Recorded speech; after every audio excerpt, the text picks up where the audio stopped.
My mom refused to bless my wedding after seeing my fiancé, but on my big day she crashed the ceremony with my sister, claiming he belonged to her instead.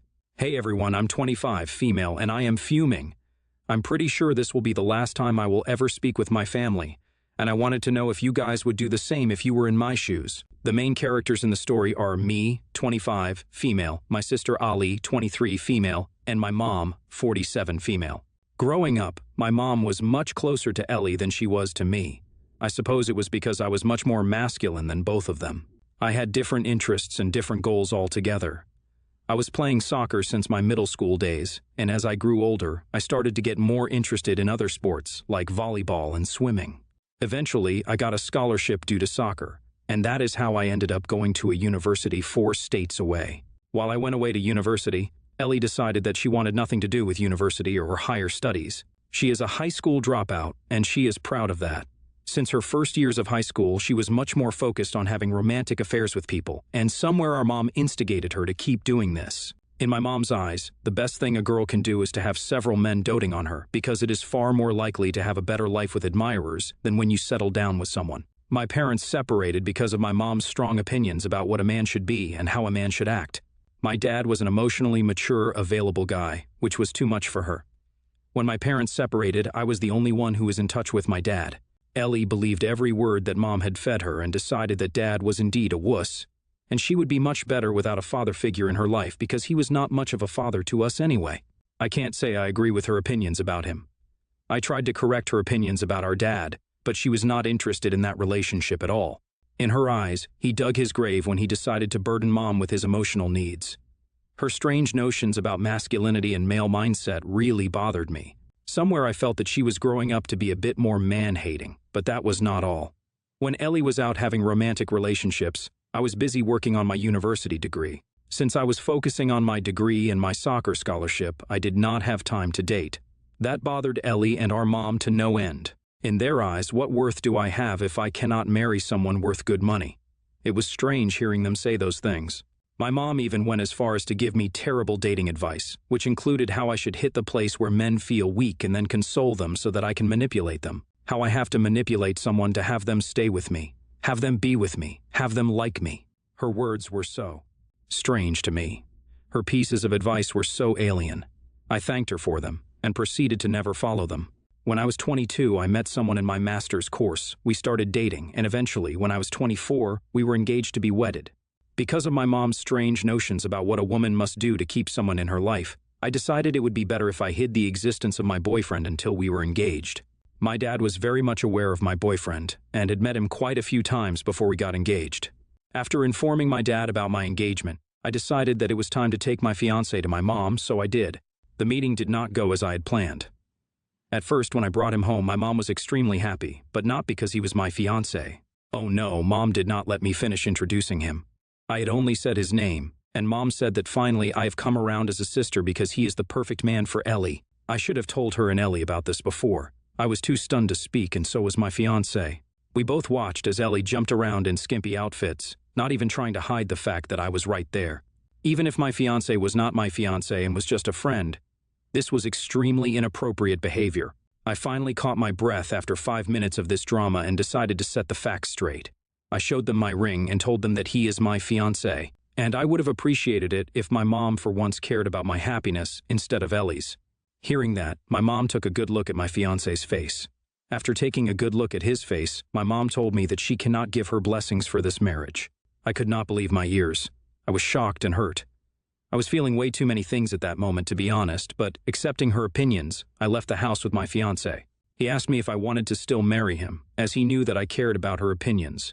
I told him that I loved him, I saw my future with him, and if I wanted to get married, it would be with him and no one else. With that, we decided to proceed with the wedding planning. The planning took us about 2 months, and finally, my wedding day was here. I was in my wedding dress, feeling like I was on top of the world and everything. Dad came and he was walking me down the aisle when there was a commotion. My mom and Ellie barged in despite the security. Ellie was wearing a wedding dress that had belonged to my mom before. My mom called me to stop the wedding. Mom approached me and told me that I should not marry my fiancé. Why? Because Ellie deserves this more than I do. Ellie deserves a sweet husband who earns money and can take care of her while she lives out her homemaker dream, unlike me, who is a masculine woman. My mom dug into the dress that I was wearing, saying how even the dress I was wearing would look better on my sister because I have developed biceps and triceps, and the only thing that is stopping me from being a man is the lack of facial hair. Mom even asked my fiancé what type of a woman he wants in his arms, a woman who is dutiful, or a woman who would rather spend her free time chasing a ball. It was hurtful, embarrassing, and humiliating to be on the receiving end of such words from my mother. I could not even defend myself. Since I was quiet, my mom took it as a sign of me accepting demands and told me to get down from the altar and let Ellie step in. That was when my fiancé reached out and grabbed my hand. He told my mom to leave because she was not welcome here, and neither was Ellie. He said he wanted to spend the rest of his life with me, a woman he can play soccer with, than Ellie, someone he does not know and does not like. Mom's face fell. She asked me to say something, and all I could muster was for her to leave. Making a disgusted face, my mother made her way out of the venue, barely hiding her hatred toward me. Ellie followed my mom out of the venue, quite upset about it. I could barely focus on the service, and the wedding was delayed for half an hour. Once I was feeling better, I finally got to marry the love of my life. Once the ceremony was done and I was finally alone, I broke down. I do not understand why my mom did what she did. Am I so wrong to want to be married even though I am a masculine person? I do not understand. Update 1. Hey everyone, thank you for all the sweet words you all left in my DMs and comments. I did not have the opportunity to reply to all of them, but I assure you I have read them all, and I appreciate you all very much for taking time out of your day and reading all this. Yes, my mom and I were never close because of my interest in sports. Ellie and Mom do not look much more similar than me and Mom. I take after my dad. Mom did try to poison us against Dad after the separation. She succeeded when it came to Ellie and not when it came to me. Mom did notice that Dad was present at the ceremony, and I do not think she was very happy about it. I have received a few messages from my mom, but I have not managed the courage to actually open them and see what the contents of those messages are. Update 2. I opened the messages she sent me. In my mom's eyes, she hated that I married someone who would have been perfect for my sister. In her eyes, I stole the perfect opportunity for Ellie to have the perfect life she was always dreamed of by marrying him. I do not understand why she wants to care about Ellie's happiness and not mine. When I mentioned that to her, my mom told me that she did not bring me up to be such a hateful person who enjoys being envious of others. I can't say I can make a lot of sense out of what she said, but I knew that whatever she was saying was to hurt me, and I had no reason to sit and tolerate what she was throwing my way. So I decided to block her. I have never thought about taking a step as drastic as that. However, standing where I am currently standing, I felt like that would be the best call of action. I have blocked my mom for now. Update 3. Since I have blocked my mom, Ellie has decided to slander me over the internet. She posted several posts making me the villain who stole her boyfriend when that was not the case. Luckily, my father and his side of the family knew about my ongoing relationship with my husband, so they did not believe any of her words. My mother's side of the family was a different story altogether, but either way it is all right. I am not too worried about it. I have blocked her as well, and I do not plan on unblocking her either. Mom's family has contacted me, and I have explained the situation to some of them. The ones who believed me were left unblocked. The ones who did not believe me got blocked. I feel no regret whatsoever, and that is about it. I hope to have a happy life with my husband, and I am not going to let my toxic family ruin my chances at happiness. Wow, your mom has some rather archaic and toxic values. You deserve so much better. I cannot imagine why she thought it would be appropriate to do what she did. You are NTA for blocking her, by the way. NTA. You should block your mom and Ellie and everyone else who thinks what they did is appropriate, because this is not appropriate at all. Next story. I, 26, female, am my mom's, 54, female child and only daughter to my dad, who she met after breaking up with my uncle Bob, 53, male, who had cheated on her with my aunt, 51, female, and was pressured into marriage by their parents finding out Jane was pregnant with my cousin Amelia, 32, female. I'm not sure about all the details, but from what I've gathered, Bob started sleeping with Jane because she was willing, while my mom wanted to wait until marriage. My grandparents were very religious and traditionalists. My mom was devastated and cut Bob and Amelia out of her life for years and went LC with my grandparents after they retired, pushing for reconciliation after Amelia was born. Eventually, my mom met my dad and got engaged, and I guess by that point she was truly over Bob because she invited him, Jane, Amelia, and their son, Bob Jr., 28, male, to the wedding. Jane was bummed out that she couldn't be a bridesmaid or that my mom made my god sister her flower girl instead of Amelia, and there was an argument. Before the wedding, there was a sit-down between my parents, Bob, Jane, and my maternal grandparents, where my mom said that she was willing to have some type of relationship with all of them, but only under the condition that they all agreed to never speak about the past again. From that day on, me and my cousins all grew up together and never knew the truth, and I thought we were all one big happy family. So I was surprised my mom wasn't as sympathetic as I thought she should be when it turned out that Bob had been cheating on my aunt multiple times with different women. They later divorced after Bob had gotten one of his flings pregnant. Bob moved away and barely saw my cousins, but he always sent me cards, presents, and messages. I also didn't find out until later, but he actually paid for my college in secret, so I didn't have any debt while Amelia and Bob only got partial help from him. Recently, my Uncle Bob passed away, and his lawyer requested that I attend the will reading, and I went to support my cousins. I was flawed when I realized that I got almost everything. That's when the secret came out, and it was revealed that Bob never got over my mom, was still in love with her, and always saw me as the daughter that should have been his. It took me getting a DNA test to prove that I was my father's daughter to convince everyone that my mom never slept with Bob, and during that time my cousins and Bob's other children said some really nasty things to me. After some time had called off, I looked at the total value of my share of around $400,000 after fees, and agreed to just give $50,000 to my cousins. They weren't happy and felt that as Bob's legal children they should get everything. Wouldn't hear about accepting any lessons and call me a greedy witch, was a BH-AITA. Edit. Just to be clear, neither my mom, dad, or I knew that Bob was the one who gave me money for college, because when I was applying for stuff, Bob sent me a link to an organization that a friend of his knew about that gave money for school.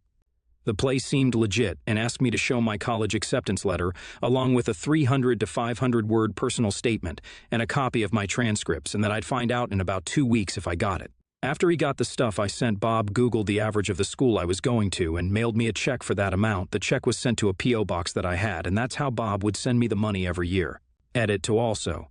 Bob did leave his children something. Amelia got $20,000. Bob Jr. got $10,000 plus a car. Bob's other son, $10,000 plus his other car. Bob's other daughter got ownership of his small beach house.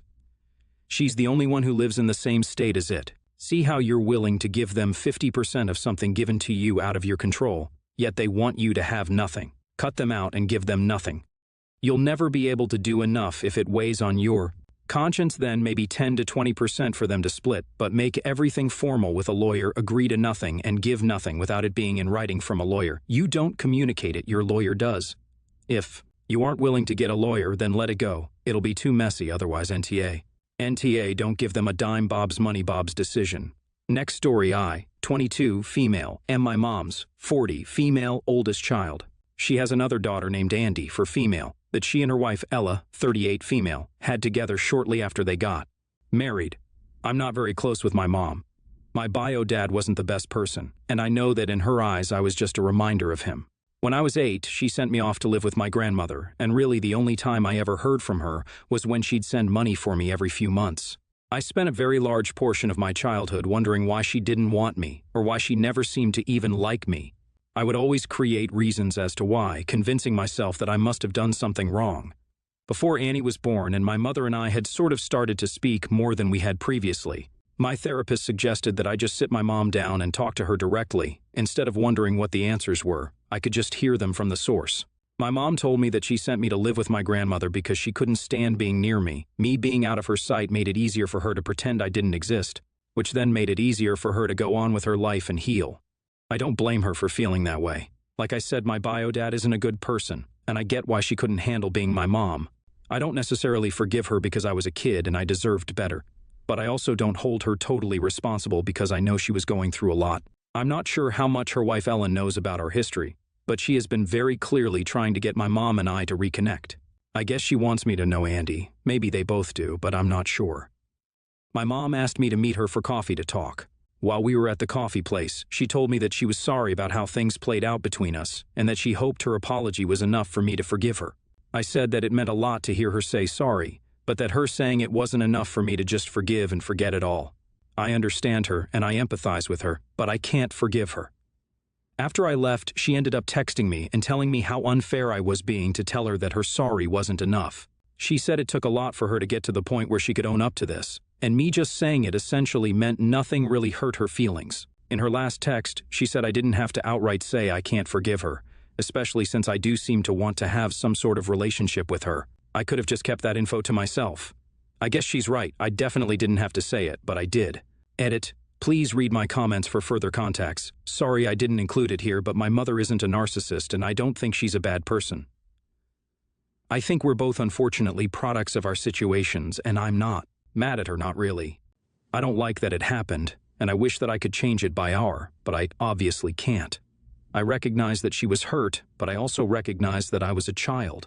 And while her hurt explains why my childhood was the way it was, I know it doesn't entirely excuse it. NTA. But your mom it's a mystery to me how parents can cause actual trauma to their children and then get mad when they're held accountable for it. It's good that she's trying to reconnect, but that doesn't mean you owe her anything that doesn't cancel how much she has hurt you.